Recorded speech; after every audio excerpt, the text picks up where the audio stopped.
Hi friends, ಎಲ್ಲರೂ ಕೂಡ ನನ್ನ ಚಾನಲ್ಗೆ ಸ್ವಾಗತ ಹೇಳ್ತಾ, ನೀವು ಕೂಡ ಒಂದು ಯೂಟ್ಯೂಬ್ ಚಾನಲ್ ಮಾಡಿ ದಲ್ಲಿ ವಿಡಿಯೋಸ್ಗಳನ್ನು ಅಪ್ಲೋಡ್ ಮಾಡಿ ನೀವು ಕೂಡ ದೊಡ್ಡ ಹಣವನ್ನು ಗಳಿಸಬೇಕು ಅಂದರೆ ನೋಡಿ, ಅದಕ್ಕೊಂದು ತರೀಕಾ ಇದೆ.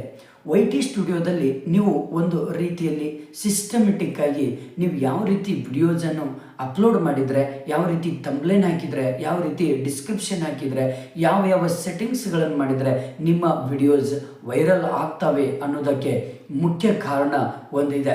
ಹಾಗಾಗಿ ಈ ಒಂದು ವಿಡಿಯೋದಲ್ಲಿ ನಾನು YT ಸ್ಟುಡಿಯೋದಲ್ಲಿ ಇರುವಂತಹ ಸಂಪೂರ್ಣವಾದಂಥ ಸೆಟ್ಟಿಂಗ್ಸನ್ನು ಇವತ್ತು ಈ ವಿಡಿಯೋದಲ್ಲಿ ಹೇಳಿಕೊಡ್ತಾ ಇದ್ದೇನೆ. ಬನ್ನಿ, ನೆಗ್ಲೆಕ್ಟ್ ಮಾಡದೆ ಕೊನೆವರೆಗೂ ನೋಡಿ, ಯಾಕಂದರೆ ನಿಮ್ಮ ಒಂದು ವಿಡಿಯೋಸ್ಗಳು ಕೂಡ ವೈರಲ್ ಆಗುವಂಥ ಸಂಭವ ಈಸಿಯಾಗಿ ಹೋಗ್ತದೆ. ಬನ್ನಿ ಹಾಗಾದರೆ ನೋಡಿ, ನನ್ನ ಸಿಂಪಲ್ ಆಗಿರುವಂತಹ ಒಂದು ಮೊಬೈಲ್ ಸ್ಕ್ರೀನ್ ಮೇಲೆ ಹೋಗೋಣ. ಮೊಬೈಲ್ ಸ್ಕ್ರೀನ್ ಮೇಲೆ ಇರುವಂತಹ ಒಂದು YT ಸ್ಟುಡಿಯೋ ಇದೆ. ಆ YT ಸ್ಟುಡಿಯೋ ಮೇಲೆ ಕ್ಲಿಕ್ ಮಾಡಿ. ಕ್ಲಿಕ್ ಮಾಡಿದ ಮೇಲೆ ಇಲ್ಲಿ ರೈಟ್ ಸೈಡ್ದಲ್ಲಿ ನಿಮಗೆ ಒಂದು ಐಕಾನ್ ಕಾಣುತ್ತೆ, ಪ್ರೊಫೈಲ್ ಒಂದು ಫೋಟೋ ಕಾಣುತ್ತೆ. ಅದ್ರ ಮೇಲೆ ಕ್ಲಿಕ್ ಮಾಡಿ. ಕ್ಲಿಕ್ ಮಾಡಿದ ಮೇಲೆ ಅಲ್ಲಿ 4 ಆಪ್ಷನ್ಸ್ ಬರುತ್ತೆ. ಒಂದು settings, send feedback, help centre ಮತ್ತು ಯೂಟ್ಯೂಬ್ ಅಂತ ಬರುತ್ತೆ. ಅಲ್ಲಿ ಸೆಟ್ಟಿಂಗ್ಸಿಗೆ ಹೋಗಿ. ಸೆಟ್ಟಿಂಗ್ಸಿಗೆ ಹೋದ ಮೇಲೆ ನೀವೇನು ಮಾಡಬೇಕಂದ್ರೆ, ಇಲ್ಲಿ ಮುಖ್ಯವಾಗಿ ನಿಮಗೇನಾದರೂ YT ಸ್ಟುಡಿಯೋದಲ್ಲಿ ಎಷ್ಟು ದುಡ್ಡು ಅರ್ನ್ ಆಗ್ತಾ ಇದೆ ಅದನ್ನು ಏನಾದರೂ ಡಾಲರಲ್ಲಿ ನೋಡ್ತೀರಾ ಅಥವಾ ನಿಮ್ಮ ಇಂಡಿಯನ್ ರೂಪಾಯಿದಲ್ಲಿ ನೋಡ್ತೀರಾ ಅಂದರೆ ಕಂಟ್ರಿ ಆಫ್ ರೆಸಿಡೆನ್ಸ್ ಅಂತ ಇದೆ. ಅದರಲ್ಲೇ ನೀವೇನು ಮಾಡಬೇಕು, ಇಂಡಿಯಾ ಅಂತ ಸರ್ಚ್ ಮಾಡಿಕೊಂಡು ಇಂಡಿಯಾ ಅಂತ ನೀವೇನು ಕ್ಲಿಕ್ ಮಾಡ್ಕೊಳ್ಬೇಕಾಗುತ್ತೆ. ಜೊತೆಗೆ ಕರೆನ್ಸಿ ಅಂತ ಇದೆ ಅಲ್ವಾ, ಆ ಕರೆನ್ಸಿಗೆ ಕ್ಲಿಕ್ ಮಾಡಿದ ಮೇಲೆ ನಿಮಗೇನಾದರೂ ಡಾಲರ್ ಲೆಕ್ಕದಲ್ಲಿ ತೋರಿಸ್ಬೇಕು ಅಂದರೆ USD ಅಂತ ಇಡಬೇಕಾಗುತ್ತೆ. ಆಮೇಲೆ ಏನಾದರೂ ನಿಮಗೆ ರೂಪಾಯಿ ಲೆಕ್ಕದಲ್ಲಿ ತೋರಿಸ್ಬೇಕಂದ್ರೆ IND ಇಂಡಿಯನ್ ರುಪಿ ಅಂತ ಇದೆ ಇಲ್ಲಿ, ಅದನ್ನು ನೀವು ಕ್ಲಿಕ್ ಮಾಡಿ ಇಟ್ಕೊಳ್ಬೇಕಾಗತ್ತೆ. ಓಕೆನಾ, ಇಷ್ಟು ಸೆಟ್ಟಿಂಗ್ಸ್ ಇರುತ್ತೆ. ನೆಕ್ಸ್ಟ್ ಮೇನ್ ಇಂಪಾರ್ಟೆಂಟ್ ಪುಷ್ ನೋಟಿಫಿಕೇಷನಲ್ಲಿ ಒಂದು ಸೆಟ್ಟಿಂಗ್ಸ್ ಇರುತ್ತೆ. ಪುಷ್ ನೋಟಿಫಿಕೇಷನ್ ಆಫಲ್ಲೇ ಇರಲಿ, ಏನು ತೊಂದರೆ ಇಲ್ಲ. ನೆಕ್ಸ್ಟ್ ಇಂಪಾರ್ಟೆಂಟ್ ಸೆಟ್ಟಿಂಗ್ಸ್ ಬಂದುಬಿಟ್ಟು ಇಲ್ಲಿ ಯಾವ ರೀತಿ ನೀವು ಕಂಟೆಂಟಿಗೆ ಹೋಗಬೇಕು.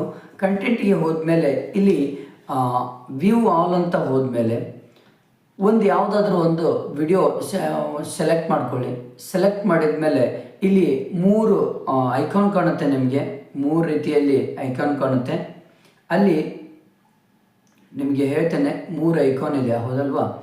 ಇಲ್ಲಿ ಇದೊಂದು ಇದ್ರ ಮೇಲೆ ಕ್ಲಿಕ್ ಮಾಡಬೇಕು ನೀವು.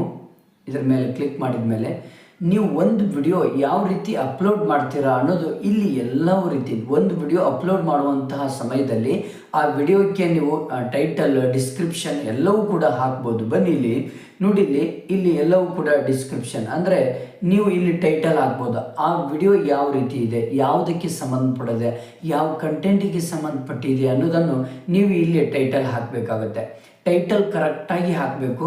ನೀವು ನಿಮ್ಮ ಒಂದು ವಿಡಿಯೋ ಕಂಟೆಂಟಿಗೆ ಸಂಬಂಧಪಟ್ಟ ಹಾಗೆ ನೀವು ಗೂಗಲಲ್ಲಿ ಅಥವಾ ಯೂಟ್ಯೂಬಲ್ಲಿ ಸರ್ಚ್ ಮಾಡಿದರೆ ನಿಮಗೆ ಒಳ್ಳೆಯ ಟೈಟಲ್ ಸಿಗುತ್ತೆ. ಆ ಟೈಟಲನ್ನು ಇಲ್ಲಿ ಹಾಕ್ಬೋದು. ನೆಕ್ಸ್ಟ್ ಅದೇ ರೀತಿಯೇ ಡಿಸ್ಕ್ರಿಪ್ಷನ್ ಹಾಕಬೇಕು. ನೀವು ಡಿಸ್ಕ್ರಿಪ್ಷನ್ ನೀವು ಏನಾದರೂ ಇಲ್ಲಿ ಈ ಒಂದು ವಿಡಿಯೋಗೆ ಸರಿಯಾದಂತಹ ಒಂದು ಕಂಟೆಂಟ್ ಹುಡುಕಬೇಕಾಗತ್ತೆ. ನೀವು ಈ ಒಂದು ಕಂಟೆಂಟನ್ನು ಕರೆಕ್ಟಾಗಿ ನೀವು ಹಾಕೋದ್ರಿಂದ ನಿಮ್ಮ ವಿಡಿಯೋ ಯಾವ ಕಂಟೆಂಟಿಗೆ ಸಂಬಂಧಪಟ್ಟಿದೆ ಅದಕ್ಕೆ ಸಂಬಂಧಪಟ್ಟ ಹಾಗೆ ಒಂದು ಮಿನಿಮಮ್ ಒಂದು 10 ರಿಂದ 15 ಲೈನ್ ಆದರೂ ನೀವು ಆ ಕಂಟೆಂಟ್ ಬಗ್ಗೆ ಬರೀಬೇಕಾಗುತ್ತೆ. ಮತ್ತು ನೀವು ಟ್ಯಾಗ್ಸ್ ಹಾಕ್ಬೋದು. ಎಲ್ಲವೂ ಕೂಡ ಈ ಒಂದು ಡಿಸ್ಕ್ರಿಪ್ಷನಲ್ಲಿ ಹಾಕಬೇಕಾಗತ್ತೆ. ನೆಕ್ಸ್ಟ್ ಮೆಥಡ್ ಯಾವುದು ಅಂದರೆ ಯಾವುದು ಪಬ್ಲಿಕ್, ಯುನಿಸ್ಟೆಡ್, ಪ್ರೈವೇಟ್ ಅಂತ ಅನ್ಲಿಸ್ಟೆಡ್ ಅಂತ ಬರುತ್ತೆ. ಈ 3ರಲ್ಲಿ ನೀವು ವಿಡಿಯೋ ಅಪ್ಲೋಡ್ ಮಾಡಬೇಕಾದ್ರೆ ನೀವು ಪಬ್ಲಿಕ್ ಇಡಲೇಬೇಕಾಗುತ್ತೆ. ಪಬ್ಲಿಕ್ಕನ್ನು ಸೆಲೆಕ್ಟ್ ಮಾಡ್ಕೊಳ್ಳಿ. ನೆಕ್ಸ್ಟ್ ಆಡಿಯನ್ಸ್ ಬರುತ್ತೆ. ಆಡಿಯನ್ಸ್ ಹೆಂಗಪ್ಪ ಅಂದರೆ no it's not made for kids ಅಂತ ಇರುತ್ತೆ. ಯಾವುದೇ ಕಾರಣಕ್ಕೂ ನೀವು ಅಪ್ಲೋಡ್ ಮಾಡುವಂಥ ಸಮಯದಲ್ಲಿ yes it's made for kids ಅಂತ ನೀವು ಆಯ್ಕೆ ಮಾಡ್ಕೊಳ್ಬಾರ್ದು. ಇದಕ್ಕೆ ಕ್ಲಿಕ್ ಇದ್ದರೆ ಅದು ನಿಮ್ಮ ವಿಡಿಯೋ ಯಾವಾಗಲೂ ಕೂಡ ವ್ಯೂಸ್ ಆಗಲಿಕ್ಕೆ ಸಾಧ್ಯನೇ ಇಲ್ಲ. ಹಾಗಾಗಿ no it's not made for kids ಅಂತಲೇ ನೀವು ಕ್ಲಿಕ್ ಮಾಡ್ಕೊಂಡು ಇಟ್ಕೊಂಡಿರಬೇಕು. ಯಾಕಂದರೆ ಯೂಟ್ಯೂಬ್ ಸಣ್ಣ ಮಕ್ಕಳಿಗೆ ನಿಮ್ಮ ವಿಡಿಯೋಸ್ಗಳನ್ನು ವ್ಯೂಸ್ ಮಾಡಲಿಕ್ಕೆ ಬಿಡೋದಿಲ್ಲ. ಹಾಗಾಗಿ ಯಾವುದೇ ಕಾರಣಕ್ಕೂ ನಾವು ಮಾಡುವಂಥ ವಿಡಿಯೋಸ್ ಅಬೌವ್ 18 ಇಯರ್ಸ್ ಇದ್ದವರಿಗೆ ಮಾತ್ರ. ಹಾಗಾಗಿ ಬಿಲೋ 18 ಇಯರ್ಸ್ ಫಾರ್ ಕಿಡ್ಸ್ ಇದ್ದವರಿಗೆ ಆಗೋದಿಲ್ಲ ಅಂತ ಇದನ್ನು ಸೆಲೆಕ್ಟ್ ಮಾಡೋದು ಭಾಳ ಇಂಪಾರ್ಟೆಂಟು. ನೆಕ್ಸ್ಟ್ ಲೊಕೇಶನ್ ಬಿಟ್ಬಿಡಿ, ಅದೇನು ತೊಂದರೆ ಇಲ್ಲ. ಆ್ಯಡ್ ಟು ಪ್ಲೇ ಲಿಸ್ಟ್ ಏನು ತೊಂದರೆ ಇಲ್ಲ. ನೆಕ್ಸ್ಟ್ ಇಲ್ಲಿ ಮೋರ್ ಆಪ್ಷನ್ಸ್ ಅಂತ ಇದೆ, ಹೌದಲ್ವಾ? ಮೋರ್ ಆಪ್ಷನ್ಸ್ ಬರುತ್ತೆ ಇಲ್ಲಿ.